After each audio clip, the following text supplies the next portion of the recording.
I have bought into it. So it can be how much you earn. You have bought into it. It can be your titles. This idea that our productivity is the measurement of our worth. The education that you've had. But I'm here to speak a little juicy truth to this lie. And quite often, this translates directly as what you do for a living.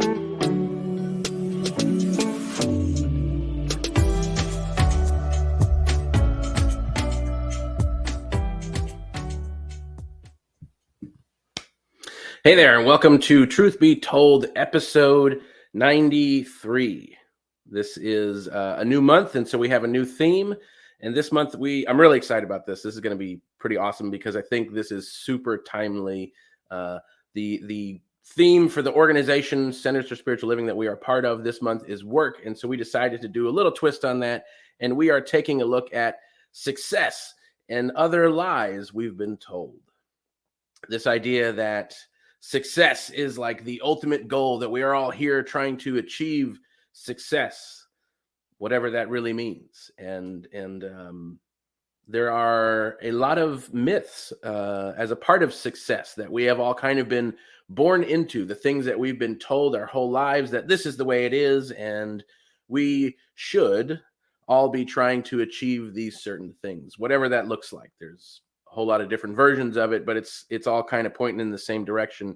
And with all of the things going on in the world right now, from nobody wants to work anymore to quiet quitting to whatever else, you name it, it's a really big topic of conversation right now, just in general in the world, especially in the United States, about what does work look like? What does success look like? What does it look like now moving forward? We're kind of familiar with what it has looked like, and I think more and more of us are waking up to the idea that maybe it's not working so great the way we have done things, specifically around our work and our the connectivity of our work to our lives. And maybe we're not meant to waste away, hours and hours and hours every day, every week of our lives doing all of this work towards all of this success and whatever that looks like. So we're going to talk about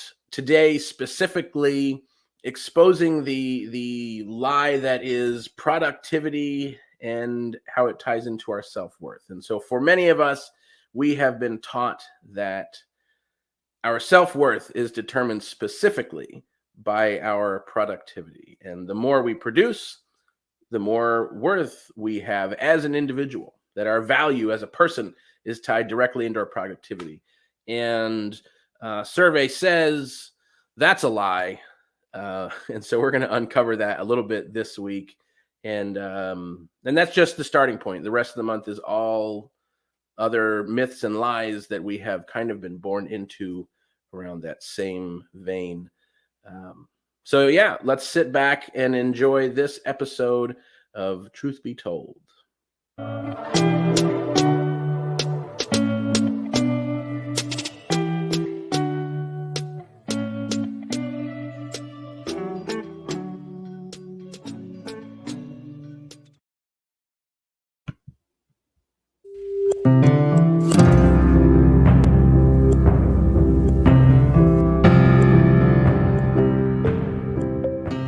The lie around success that we are going to expose this week is the idea that your self-worth is equal to your level of productivity. And quite often, this translates directly as what you do for a living.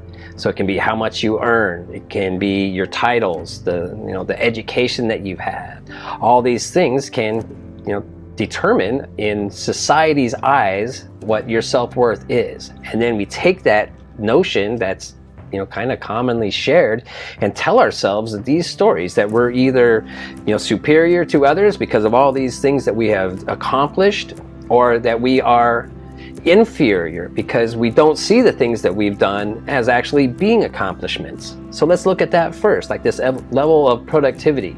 So somebody who's, working, doing what we deem as necessary, working 40 hours a week, maybe 50, that the person making delicious sandwiches doing this is considered less than the person who is drafting wordy legal disclaimers for some other company that nobody will ever read is deemed to be more worthy. And it's all based basically on the amount that they're paid for that service. But why? Does that really have anything to do with the value of that person? Absolutely not. However, that's what we've kind of, been trained to believe all this time. And to suggest otherwise flies in the face of the idea of economism as God.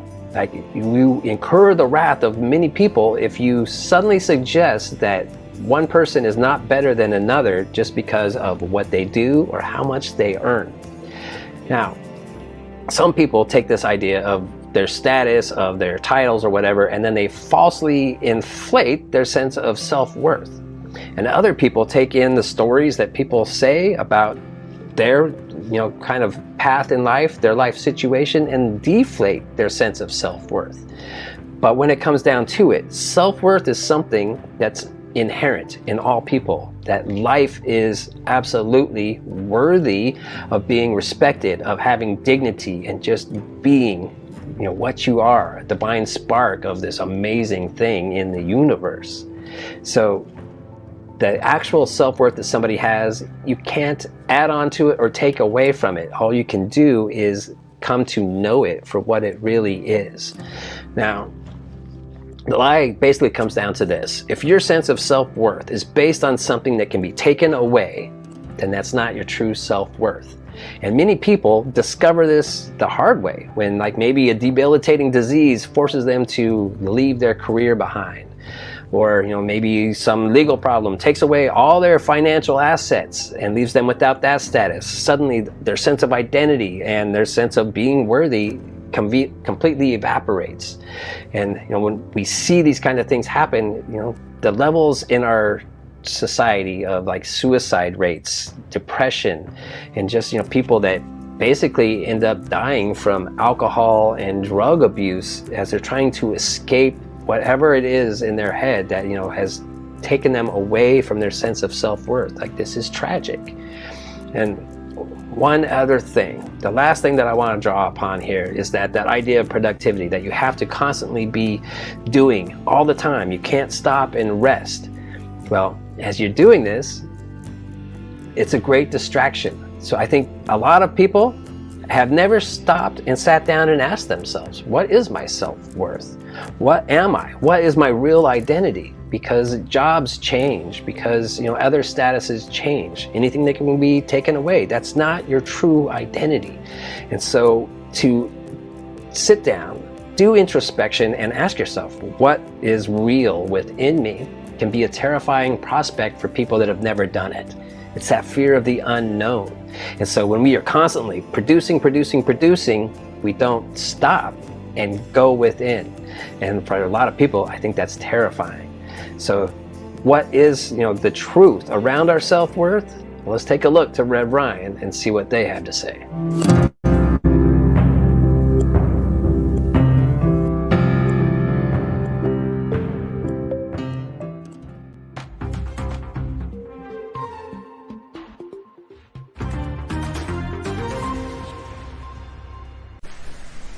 We are taking a quick break from your already scheduled program to bring you this special report.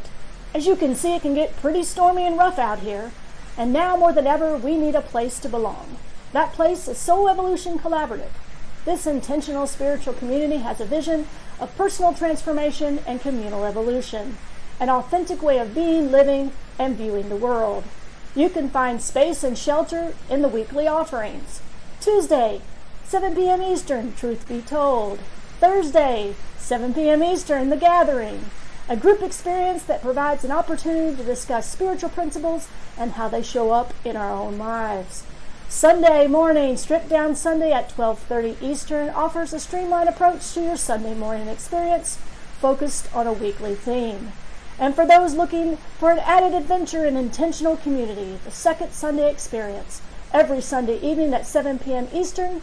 This is an experience that will demonstrate a new way of doing community. If you'd like to support the vision of SEC and its continued evolution, you can go to soulevolutioncollaborative.org and click on the donate button. All donations are tax deductible and serve to support this evolving ministry in its vision of personal transformation and communal evolution. And now back to your scheduled program. already in progress.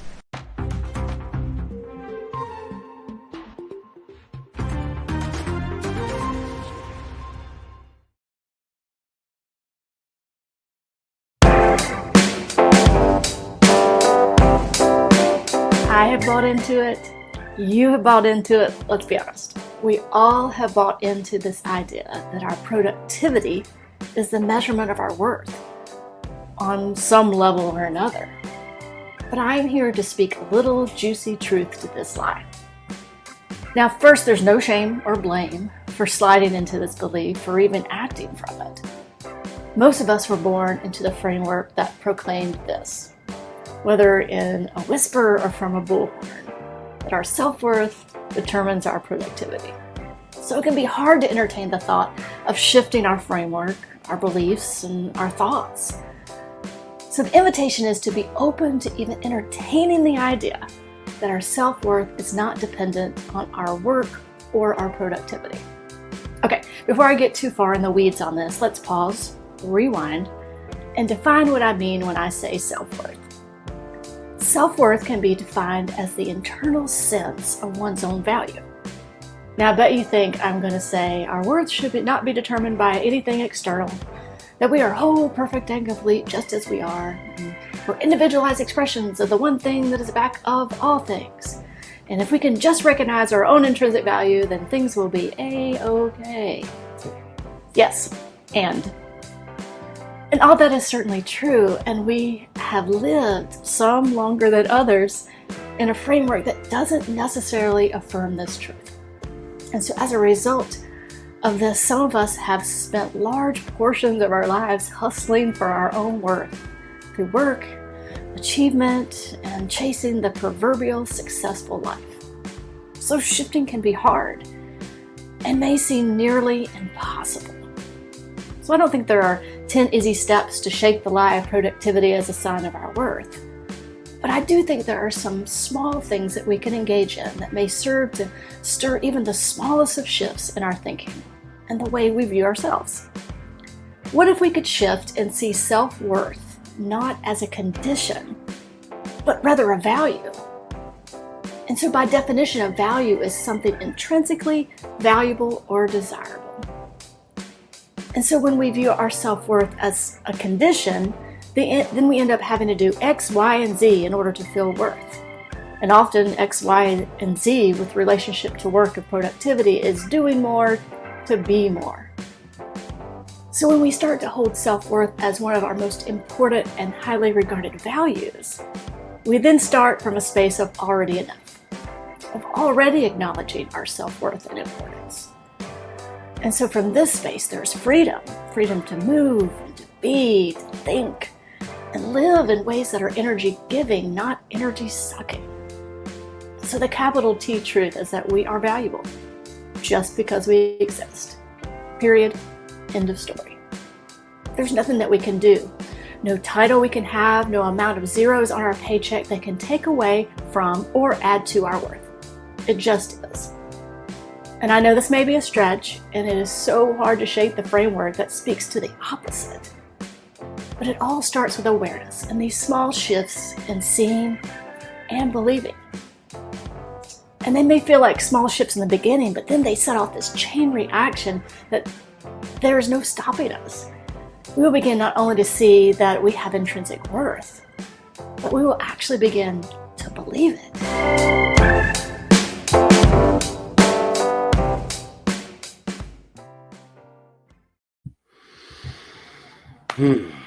That's a big topic.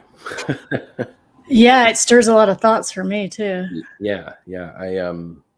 I like how you brought up the idea of the framework. Like we were born into a framework. Like this idea exists. Like someone didn't decide one day, like, you know what?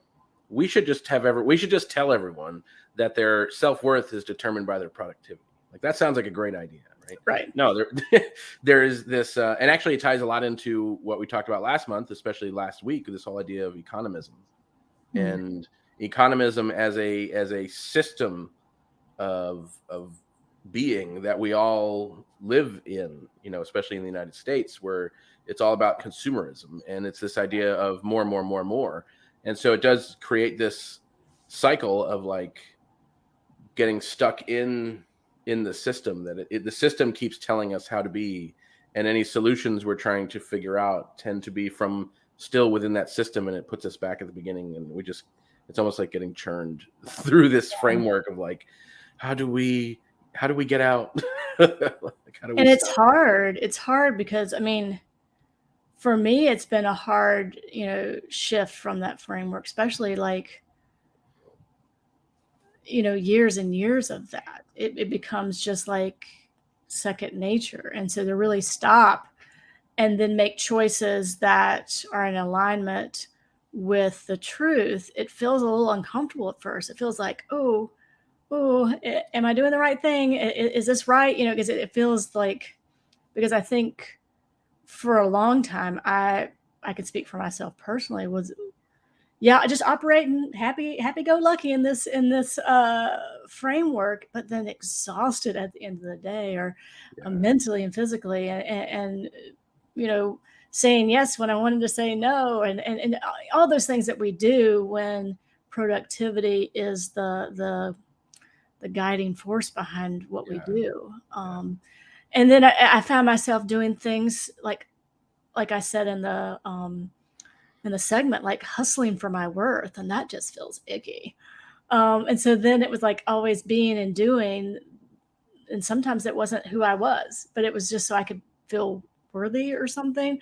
And so I haven't perfected it, but I think more and more I'm more aware of it and able to shift in the moment when I am aware of it. So I think that's the journey too. I think, one of the ways that people like kind of discover it too, it's that moving of the goalpost thing. Like you believe into this lie, like, okay, yeah, so if I could just earn a little more, then I'll be worthy. I'll be like a productive, contributing member of society. And so you do all that hustle, you get that raise, and then you show up at work the next day or the next week, and you're like, nothing's changed. It's just the same. And I still got more. There's just more of everything. There's more now. Maybe it's that next raise when I'm going to finally be somebody. And it's just constantly that goalpost always gets moved.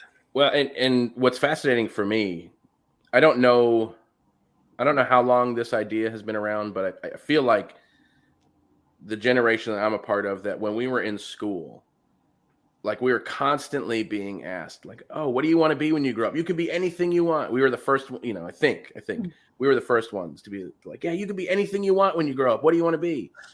And it like set the stage from like day one of like the goalpost way far off that you're going to reach one day. And when you reach it, then that's when life starts. And I don't think this was intentional. I think everyone was really well-intentioned when they were doing it. But it did set this massive target, like, 20 years in the future or whatever, of like, you better have everything together by that point. Like that, you need to have it figured out by then.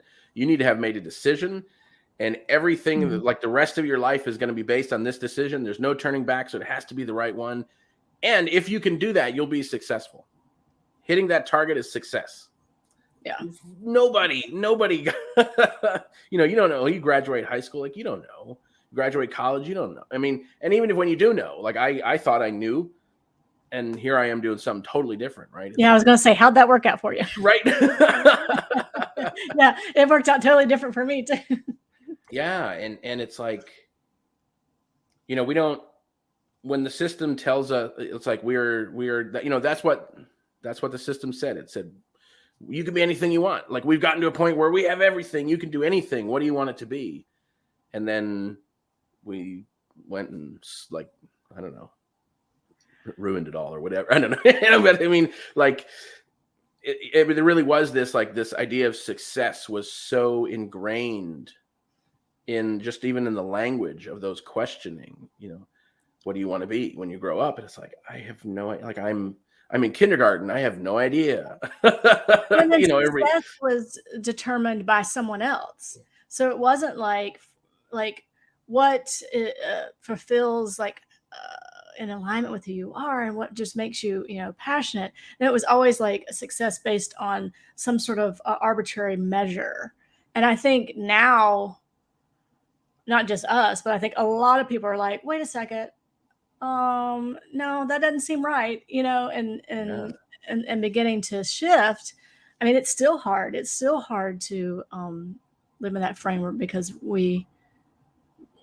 it was ingrained, Yeah. but I And think then it's less and less satisfying now than it used to be. yeah, and I think we've all kind of it puts us in this place where like our identity then is also tied directly Yeah. into, like Chris, like you were saying, like the titles and the job and what you do and what your job provides to the world, and at what tier in this made up spectrum of tiers that we've created are you, and so our identities get so wrapped up in this, instead of, like Ryan, what you were saying about uh, our self-worth is here. Like, Right. it's not anything out there, but we're just not taught that. We're not shown that, and the world doesn't mirror that back to us. And it's I think it's really challenging to not only not believe it, but then to have a different thought that we then can believe, because it just, this system, the framework just keeps mirroring back to us like, yeah, I don't know about that one. I think your self-worth is dependent on your job title or your, like, I don't want it, but it is. It's like, come on, Yeah. you know. Well, and then we create this kind of interesting, I don't know what to call it, but it's like these like the Sunday morning living. So then we go into our spiritual communities and with the kind of the Sunday morning living and the fact of, yes, our intrinsic worth and our value and all that stuff that we talk about, individualized expressions of the one and wholeness and all that good stuff. And then Monday morning we are like, oh, we're back into this framework that is Yeah. the opposite of that oftentimes. And so I think we're called now more than ever, it feels like, to no longer to create opportunities to break away from that framework or to change that framework or to speak truth to that sort of stuff and to bring it out of the Sunday morning into the actual like world and these systems and frameworks that we know no longer serve. I don't even know if they actually ever served. And I think often we talk about them as if they are something out here that we don't have any impact on. And I think it can be overwhelming, but I think that we do. I mean, I think enough of us get together, we do have the ability to change frameworks, maybe not as fast as we'd like, but I think that it is possible. Yeah. I think we are seeing some of that change now. I think the Mhm. pandemic accelerated a lot of that change. But then also, like, I want to point us like kind of to the opposite spectrum too. That's kind of just doing the same thing in a different way, where people are like, you got to follow your passion, do what you're passionate about, and then your life will have meaning and all that. And Yeah. so all of a sudden, like everybody, whatever it is that they want to be, they want to, have the Lamborghini in their driveway because now they, have followed their passion and instantly everything is hunky dory. So then your self worth is based on that. Mhm. Like you have now created Yeah. this, Yeah. this thing that you're passionate about. I think I love that what you were saying about the Sunday morning thing, and I know like for me, like this subject is very poignant because it showed up in my life in a big way when I was kind of shifting my life focus, my identity from the old ways that I was into something new, and I found myself in thinking my self-worth was very low just because my occupation at that time, the people around me in the same occupation were saying how low they felt. And but then when I discovered like, well, wait, this isn't me, this is just what I'm doing, and I can bring start to bring some of that Sunday morning mentality into what I do. And for me, like, yeah, we realistically, we're still in that system, we still have to pay our bills, and so maybe there is a shift into a way of doing what you feel good about. Mhm. And maybe you can't do it overnight, but you can also bring what you know about yourself into whatever it is you're doing, and Yeah. that recognizing that it's not what you do that you're worth, but Yeah. what's inside, what how you are. I Yeah. think that's a good point. Oh, sorry, No, Dan. it's okay. I think that's a good point because it's like sometimes a job is just a job, and it's not our identity. It's something it's what we do in order to create, to live in the world in which we live in, or create freedoms in certain ways. But it's not who we are. So I think you're right. I mean, either on either side of the spectrum and up and down and anywhere in between, that our worth is not based on success or what we do or who we're with, or I mean, any of those sorts of things. And I think when it's just that word success, it's kind of an icky word for me, because it's hard to, I don't know what another word to use, but it's like we have this, like, not just our jobs, but all these certain things that deem successful. And so then our worth and our identity becomes attached to that. And I think when our identity becomes attached to anything that's outside of us, which is easy to do, it's natural, I mean, we all do it, then that is an area to look at and say, oh, is my identity wrapped up in that too much? And there's things that can be, that are temporal, things that are fleeting. If we put our self-worth in those things, then it's always going to be a roller coaster ride, from that perspective. Well, and I think, like the word success, and Chris, going back to what you were saying before about passion, like success is such a word of the framework, know? And so when we have those very like surface level, like follow your passion and do your own, like we have woken up enough to be like, man, this like grind of the 9 to 5 or being whatever, or being like the lowly peon in the workplace where like, oh, this sucks. I'm going to start my own thing and whatever. And like, we follow our passion and we become this millionaire and have this huge house and all the cars and whatever. And like, okay, I mean, if that's the things that works for you, that works for you. But what's really fascinating about that is we still put ourselves back into the same system, just in a new way. And so I think there's ways to follow your passion where we're not replicating the same systems, just differently, because I think like the person following their passion so that they can have the house and the Lamborghini and whatever else, it's like, yeah, but we're still attaching our identity to what our version of success is. It's like, now I wasn't anything before, but now I am, because look at this car I drive, or this house I own, or the whatever. Right. Yeah. And it's like, yeah, that's like the epitome of the lie. Yeah. If you could see yourselves in that low level job, whatever, like if you had a great sense of self-worth and then go out and do whatever to have a great sense of self-worth and have all the cars and the houses and whatever, I can guarantee you're not going to be like, I mean, most people are probably not going to need to have all this stuff.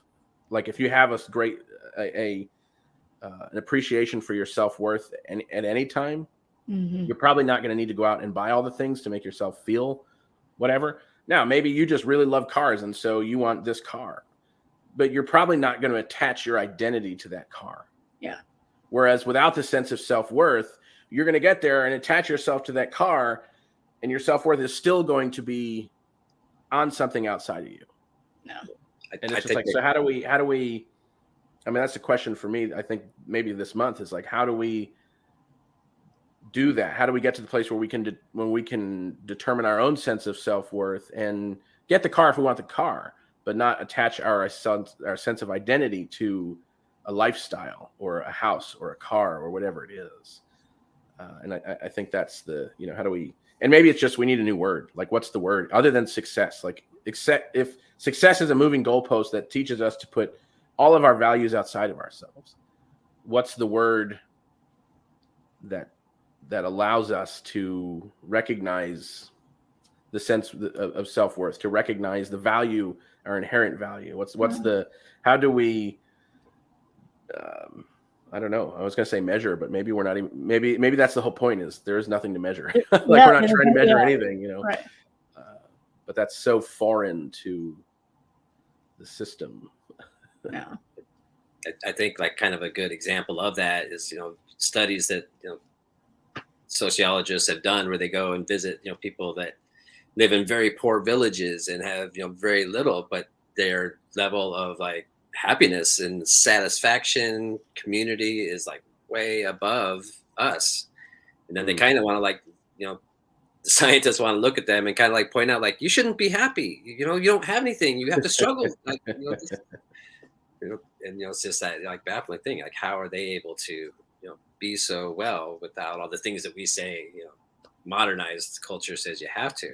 So I think when you said like the person that's like in that lowest level job, use the word peon, when you're like in that status and still feel good about yourself and know what you're doing. And I mean, that's, if you can do that, then in my opinion, you've got the game figured out. Yeah. Well, and I've met people that had such a strong, like, they were so self-actualized and such a strong sense of self and their value, and they move differently.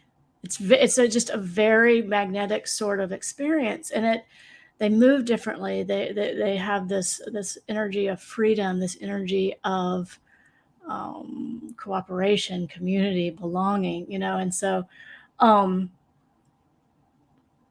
and it's almost like that's just our natural state. I think it is. I think this understanding, the self-actualized understanding of our own worth, apart from anything outside of us, I think is our natural state.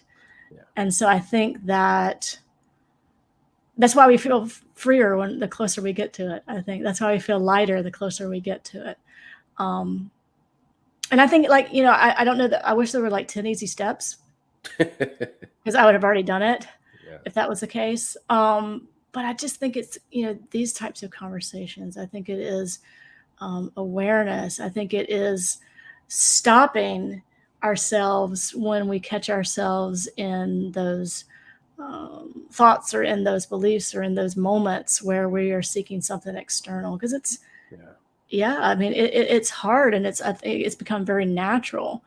But I think the more that we are in tune with our own self-worth, and more that we support others in that recognition in themselves, the more that we can create like a system that just will like blow everything else out of the water. I mean, it just will be this complete shift of how we operate, how we treat ourselves and each other. And, like last month, how we treat the planet. I mean, all those things just shift. And the other thing that's coming to mind too is the individualism that is attached to this. Yeah. And then at the same time, like the privilege that this, it seems, if we were to look at like today, 50 years from now, I think we're going to look back and see this conversation of it seemed like the narrative has been like there was a time when even that low level, entry level job could afford most people a livable wage, right? So like if you can find your self-worth in that job, or if you can find your self-worth and have that job, it's fine. And yet the unspoken part about that, the part that isn't talked about, is like that's true for, honestly, that was true probably for most white people. Yes. Was that true for everyone? No, certainly not. But that's how it's been talked about, or at least in a white life, that's how it came to me, right? Like it took an amount of learning, like, oh yeah, that's not true for everyone, right? So like in 50 years, when we look back on this and go like, oh, it took until it wasn't possible for most white people to have that experience anymore, that things actually started to change, right? Like very privileged scenario. Yeah. And I think it's really important to note that that it's like it's getting to the point where the rugged individualism isn't working out for the privileged white folks, so we need to change something now. When like the rest of at least this country has been like hello for like decades. And I think at the same time, what it is making abundantly clear, and this is something we talk about a lot, is like the rugged individualism is actually a myth, and we are not only connected with each other, but like 100% reliant on each other. And so as long as the people of color don't have the same opportunity as anyone else, everyone, like, we are literally actually bringing all of us down. Yes. You know, and so I think there's a you know, simultaneously this interesting, like, coming to the surface, this recognition of the interconnectivity that we all have in this. I was like, oh wow, this system was not only not working, like, even when the privileged felt it was working, it really was, it was still working against them. Yeah. It was still working against them and hurting all of us. And so it's going to be an interesting couple of years, I suspect. But you know, I mean, I think that ties so much into, like, our success is based on all of the, I don't know, the stepping on and over that we do to get there. Yeah. So is that really then success, you know? Yeah. Which is probably an uncomfortable conversation to have for most of us, but necessary. We're all about the uncomfortable, right? Yeah. We weren't called to the comfortable, that's for sure. Yeah. Mm-hmm. Good stuff. It is good stuff. So I fully expect we'll have all the answers by next week, right? Oh yes. Yeah. I'm ready to share all the insights. Yes. Problem solved. Yeah, right, exactly. So there are certainly a whole lot of questions that come up through these conversations, which is great. Learning to be with that question, not having the answer, being willing to look at new ways of doing things. It's how we grow, at least part of how we grow. So thanks for being here tonight. We will certainly continue this conversation all month long. Success and other lies we have been told.